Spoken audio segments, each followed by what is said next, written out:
Ever wonder why you can dump a spoonful of salt into water and it seemingly within seconds just disappears? Well, it doesn't evaporate and it's not magic either. It's a microscopic tug of war where the water molecules literally rip the salt crystals apart. Today, we're looking at the strongest intermolecular force in the attraction game, the ion dipole force.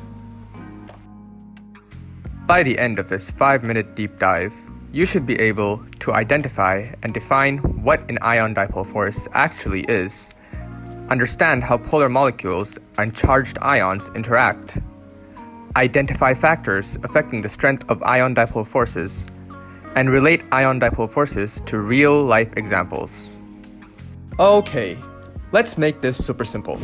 Think of an ion dipole force like a massive magnet meeting a bunch of smaller, weaker magnets. An ion is just an atom that has gained or lost electrons. That means it carries a full charge, completely positive or completely negative. Now meet the dipole. A dipole is a molecule that is neutral overall but uneven on the inside. In water, the oxygen side is slightly negative, and the hydrogen side is slightly positive. Not full charges, just partial ones. So when a fully charged ion enters water, opposites attract. The ion strongly pulls the oppositely charged side of the water molecule towards itself. That powerful attraction is what we call an ion dipole force. So what actually happens when salt dissolves? Salt is made of sodium and chloride ions arranged in a crystal lattice. They are tightly packed and held together by strong ion-to-ion attractions. When salt touches water, the water molecules don't just float around. They attack the surface of the crystal. The slightly negative oxygen ends of water are attracted to the positive sodium ions. The slightly positive hydrogen ends are attracted to the negative chloride ions. Water molecules surround each ion, and if the ion dipole attraction is strong enough, it overcomes the forces holding the crystal together. The ions separate, and just like that, the salt dissolves. This is why ionic compounds dissolve well in polar solvents like water, but not in non-polar liquids like oil.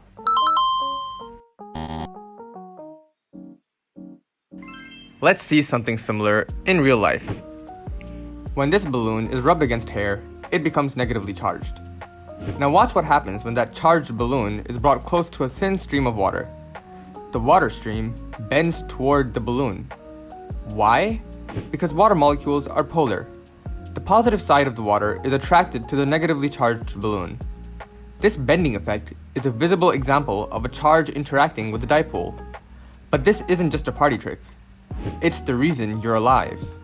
Think about electrolytes.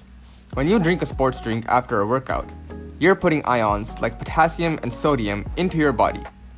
Because of ion dipole forces, these minerals stay dissolved in your blood and can be carried into your cells. Without this force, these essential minerals would just clump together into solids inside your veins.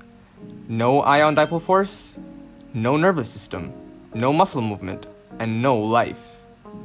So what makes ion dipole forces strong? First, the charge of the ion.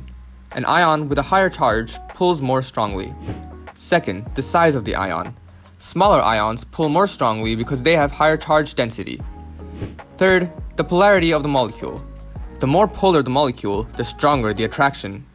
And finally, distance.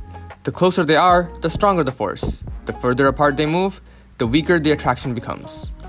So, the next time you dissolve salt in water, drink an electrolyte sports drink, or even think about how your body transports minerals, remember the ion dipole force. It's the microscopic glue that allows charged particles to move through water, inside your cells, your bloodstream, and every living system on Earth. Not magic, just chemistry.